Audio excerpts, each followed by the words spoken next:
friends, welcome back to my channel. Today we are talking about two palettes that I have made a decision about.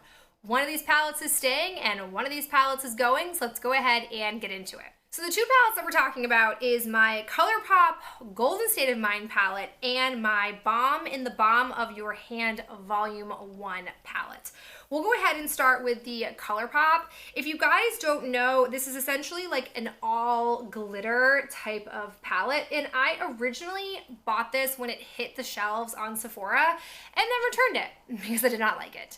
And then I signed up for a BoxyCharm 1 month because they advertised putting a ColourPop palette in there. And I got this palette back again. And I had mixed feelings because I thought to myself, like, I already had this palette once. I didn't like it. I returned it. What should I do with this now second time having this palette? And I decided to go ahead and keep it because I had seen some people speak positively of it on YouTube, and they spoke positively in the sense that they admitted that they too did not like the palette at first, but upon playing with it more came to like it. So thought to myself, okay, let's give it another try. And the main way that I found myself using this was with one shadow looks. I found myself, like for example, with the Orchid palette from my Lorac Mega Pro, I have been applying it all over my lid and my crease and then taking some of these shades as essentially toppers. I have found that with these shades, I really can't apply them with a brush. I have to use my finger. But even with a finger, I have the following two problems. I find that it picks up really nicely and easily onto my finger, but then when I go to put it on my lid, very little transfers from my finger to my lid. So I'm literally like digging and digging and digging into these and getting a lot of product on my finger, but not getting much payoff on my lid, which annoys me. That happens even when I put Shadow Insurance specifically on my lid after I've applied shadow. We're talking like I have a base down on top of using the Shadow Insurance. Like there's a lot for it to adhere to, and it doesn't. And that aggravates me because it should not be that difficult to work with eyeshadow. Like eyeshadow should be fun. This is not fun. The second issue that I have is that even after all of that maintenance, I still have fallout. I still have tons of glitter on my under eye. It almost looks like I applied like highlighter all through here. And I follow the steps. I take a brush. I try to wipe it away. No, it's not wiping away. It is like stuck to my face. I take a makeup remover and I try to pat it away. Nope, not even makeup remover can do it. So then I just sort of go, all right, screw it, and apply my foundation. And depending on the foundation, sometimes it gets covered up by the foundation, other times it still shines through. And then throughout the day, because I have slightly hooded eyes, they're not the worst ever, but they're also slightly hooded, they don't stay. So glitter will still fall down throughout the day. So you're probably not surprised to know at the end of this conversation that I'm getting rid of this. It does not work for my eye type. It is too high maintenance. Like it pains me because I love these colors, and I don't know if it's just because they're like a pressed glitter. I don't know what it is, but this palette just does not bring me joy. So it's out of here. And if I get it a third time, so help me God, I will just give it away or put it immediately in the trash can because this is not a good palette, and this is not indicative of ColourPop. Like, I don't know who in the ColourPop world was like, yes, let's go ahead and put this out. This is amazing. Like, no, ColourPop, no. So she's out of here. So based on deductive reasoning, that means that this palette, the In the Balm of Your Hand Volume 1, gets to stay and play in my collection. First off, we have on this side two cream products. I actually, way back in the day, one of the first like Pan That palette challenges I did actually had the cream, How About Them Apples palette. Give me a comment below if you were here at that time, because that was a long time ago.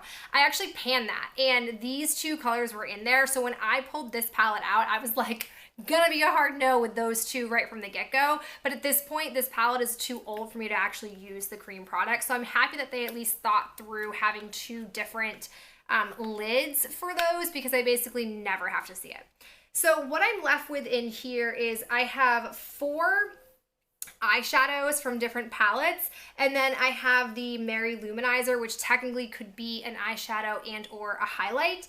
Then they have their classic Bahama Mama, and then we have 3 blushes. We have Hot Mama, we have the In-Stain in the shade Argyle, and then we have Cabana Boy.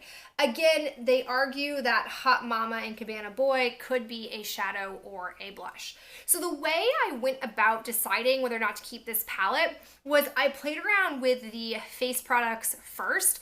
And I have to say, the last time I used Bahama Mama, I felt like it was too dark for me. That was a long time ago though, like before I had any kind of decent experience with how to apply bronzer. I have it on today and I don't feel like it is too dark for my skin tone. I actually kind of like it.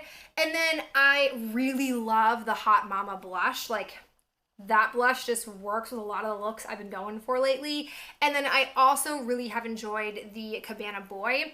I wasn't surprised by that though, because I own the full size of Cabana Boy. I don't think I realized that when I first bought this palette, or maybe I didn't care because I liked so many other things in here. But what drew me to this in all reality was I didn't have a lot of experience with the Balm's eyeshadows or their face products. And I thought this was like a nice sort of smattering of items. So once I realized that I really liked a lot of the blushes in here, I will admit I didn't really use the Argyle blush that much because I'm not doing a lot of looks that fit in with this right now, but it probably will work for me in the fall and winter. So once I was done figuring out that I liked a lot of the shades in here, I went down to the eyeshadows.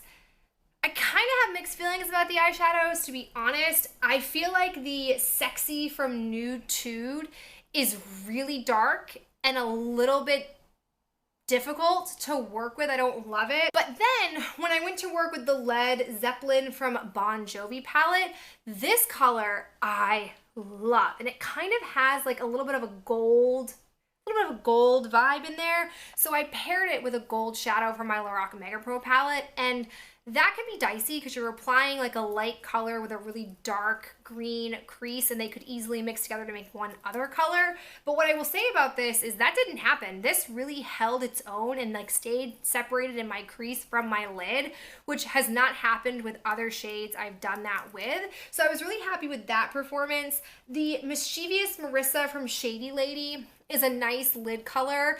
The Mary Luminizer I like as a highlighter and a shadow. Those work easily with me. It's right up my alley. But then when it comes to the Insane Jane Shady Lady, I don't know how to use this shade. I tried looking up the palette and that didn't help me because that palette felt like all the same. Like it felt so dark. I was just not a fan of that palette. But when I put it on my hand like this, the ring light is really washing it out. Let me see if I can get closer to you. It can't, in my opinion, work as a one shadow look because it's just too dark and smoky. And I don't know what to use if I'm going to use this as a crease color, what to use as a lid color, or vice versa. If I use this as a lid, what would I use as my crease? So I was sort of like stuck with that shade and didn't really test it out, but I figured that there's so much of this palette that I like that it's worth keeping. I also like that if and when I travel, like whether it's going to Maine or going to Italy, I could take this and I would have blush choices, I'd have a highlighter, and I'd have a bronzer. And if for no other reason, like if I still brought an eyeshadow palette on top of that, I've saved myself a lot of space in the sense that I'm not bringing 15 different other products, which I normally do. I don't normally bring a full face palette when I travel. So I think that there are a lot of pros with this and I am pretty happy with it.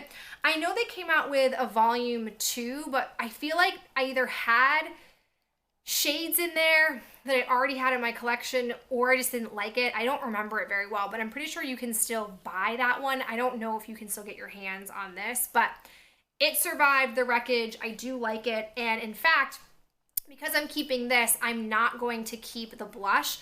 I don't need 2 of the same blush shade. Maybe if it was an eyeshadow I would, but not for this. It will not work for me. So I am happy to be able to now declutter something larger in my blush category to have a version that works in this palette. So for those reasons, I'm going to go ahead and keep it. All right, guys, it feels really good to have made decisions about these two palettes, so now it is time to go back into my collection and keep testing and playing so that hopefully by the end of this year, I will have a really nicely parsed down and really well thought out eyeshadow collection for my makeup inventory. I hope you guys enjoyed hearing about this and spending some time with me today, and I'll talk to you in my next video real soon. Bye.